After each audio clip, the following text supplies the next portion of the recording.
Recently, I got to compose a track from scratch for a major brand in Japan.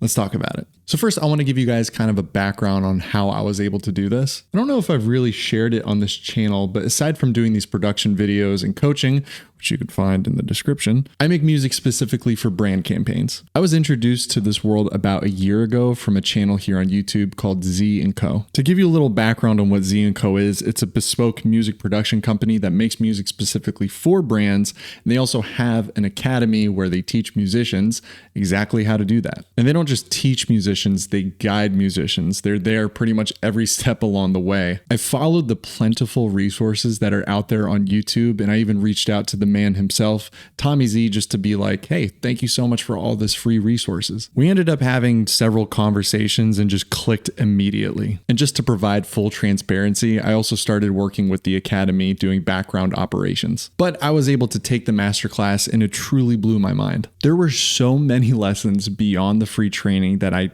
just really didn't think about. And even to this day, I reference them to still help me continue to get jobs. So if you are interested in something like this, definitely check out the free training. I'll put a link to it in the description. And you guys know me. I don't really mention anything on this channel unless I really believe in it. Because trust me, you guys could be getting Raid Shadow Legends ads on every single one of my videos. Do you want that? No, I don't want that. Why would you want that? So before I get into the story of how I actually got my music in a Japanese commercial, I kind of want to talk about the world of making music for brands specifically. Many folks kind of get it mixed up with sync licensing, which it's not at all. Sync licensing is making full albums of short tracks, otherwise known as cues, and kind of just hoping that they get placed. With sync licensing, it's mostly about luck. Whereas making music for brands specifically is kind of like creating your own luck. You're composing a track completely from scratch, just like a composer would for a film or a video game. So the process is that you as a composer will receive a brief from a music production company. A brief is just an outline of what the agency or the brand themselves has in mind. So a brief will probably look something like,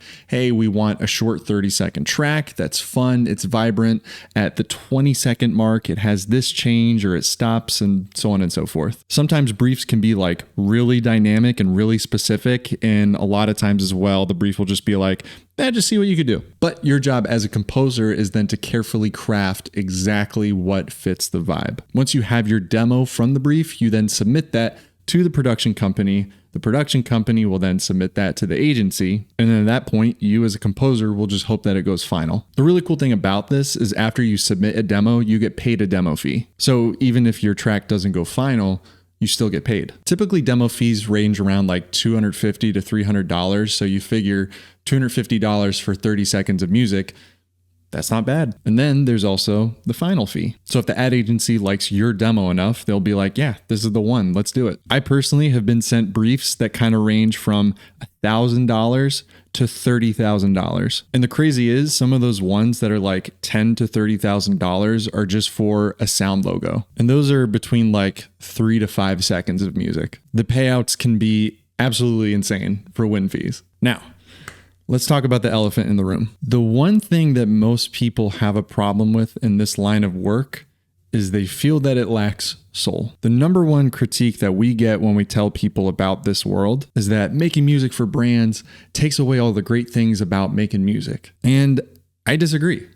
Here's why. When I'm making a track for a brand campaign, I can assure you that I am putting in heart, soul, and that there's nothing cheesy or cheap about what I'm doing. I get to make music that resonates with me, and eventually it's going to resonate with others, because a brand is going to want music that gives people goosebumps and that resonates with people. If you think about it, a company like Mercedes or Apple, they're not going to choose like some cheap chintzy track to use for their ad. They're going to use something that makes it feel like you're watching a movie. Picture watching the Avengers, but it has corporate sound music number 5 in the background. I think I would actually enjoy Marvel movies if that were the case. Let's use a different line of work as an example. Let's say carpentry. If I'm a carpenter and I make this beautiful table and I put my artistry, I put my heart and soul and spend so much time making this thing, most, I think, would consider that person to be an artist. Did all of the artistic value and soul of this piece go away because it was sold? No, it didn't. It's the same deal with making music for brands. I'm making a piece of music to help tell a story, not a cheesy jingle. Music is everywhere. It helps convey feelings in movies. It builds intensity when you're playing games, and it puts you in a certain mindset if you're just walking through an art gallery. So personally, I look at what I do is no different than that. But that's enough about this business.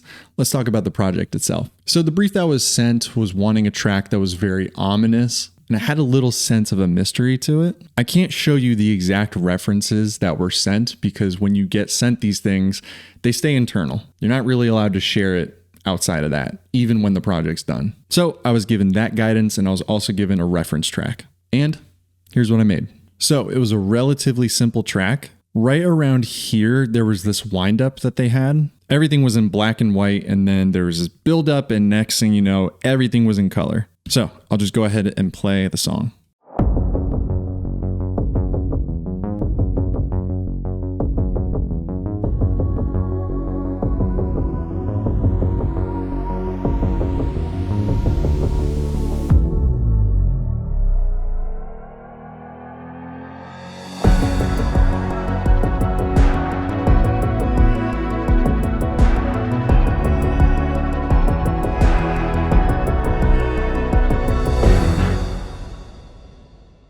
So yeah, it was a super simple track. This was actually my initial demo, and the initial demo is actually what went final. There's about 6 different revisions or so, and I'll get to pretty much what this track turned into on the last revision. But I mean, a lot of these elements are also stock Logic virtual instruments and plugins. Like this bass, I mean, the bass doesn't even have any like EQ or compression on it. It's literally just the retro synth just dialed back a little bit. And that's a cool thing. I mean, I feel like I try to make that the common lesson in all my videos. If it sounds good without you having to really do anything to it, then just don't do anything to it. Like this bass sound is so cool. And then I have this kind of like trickle synth on it.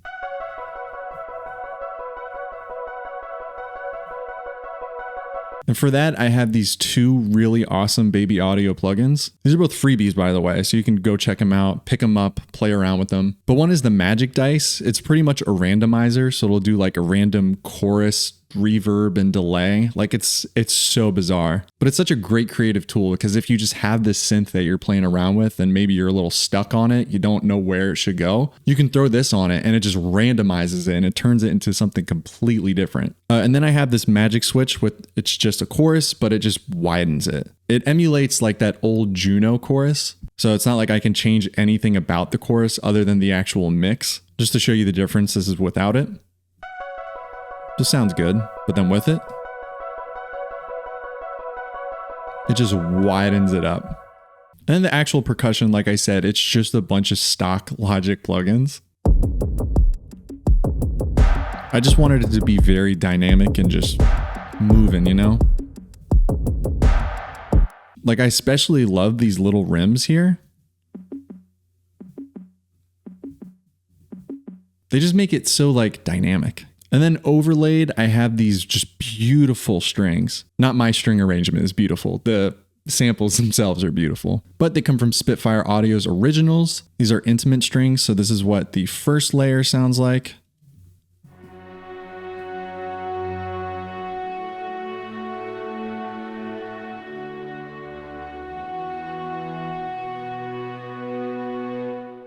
And then I have this Labs cello moods over it, and they're so like delicate. I just love the way that these samples are played.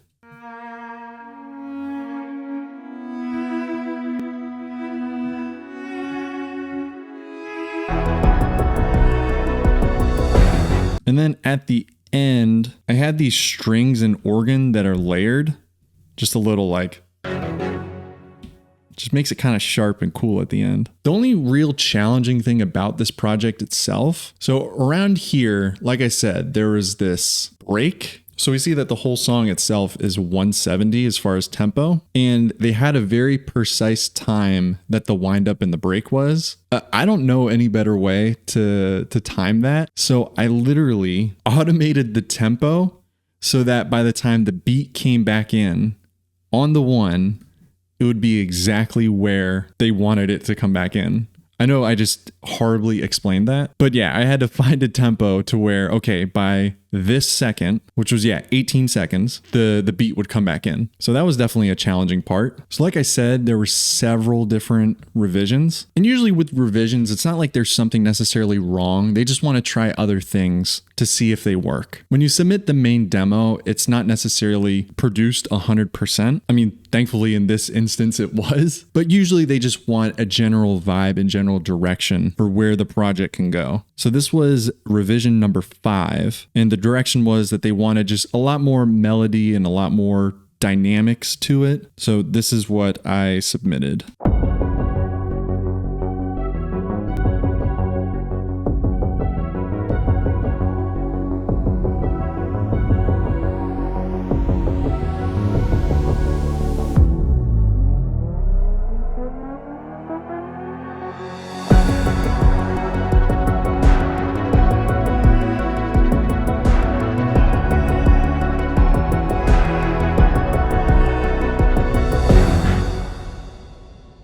So they wanted to try just a lot more busyness in the beginning, and they kept referencing ominous as well. They wanted it to be ominous. So to me, this kind of synth drone thing that's back here, which is this textural pad, that's very ominous and very cool. I also added this synth melody over top as well.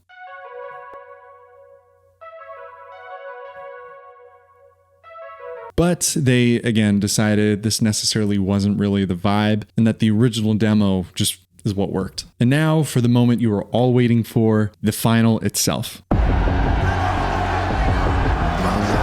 こは何のために作られたと思う？スポーツのため？それだけならただの空き地で事足りる？熱狂するためだよ。昔もそして今も建物だけじゃない、そこで生まれる感情まで作っているんだ。メイクビヨンド、作るを開く、大林組。 So the company themselves, they're called Obayashi. They're a construction company in Japan that focuses on like using renewable resources and just better ways to construct. I didn't know that. I didn't know anything about Obayashi because I'm American. But again, it's just cool to know where music can kind of take your projects. But overall, getting to do something like this is beyond rewarding. It was a custom piece of music made from scratch that moved others. That is all I ever want to do with my music. I don't care if it's making these videos or making music for brands or making my own music for a solo thing, whatever. I just want to move people with what I do. And I always want it to feel genuinely me. And with getting sent these briefs and getting to send demos, I mean, the win to demo rate is insane. For every like 1 win that I get, I'm submitting 10 demos that I don't win. But I always try to just be authentically me and serve the project as well. And it's fun. It's super rewarding and it's fun. Now, I will say this path is not necessarily for everybody, and I'm not going to try to push you to suggest that it is. But if you are curious, you can go to Making Music for Brands, where we do have a free 1-hour training. And it just gives you more insight, more than I've explained in this video, just about what this world is, what the potential and possibilities are. So go check that out if you are interested. And thank you guys so much for listening to this story. I do hope that you enjoyed it, and I will see you in the next video. Peace.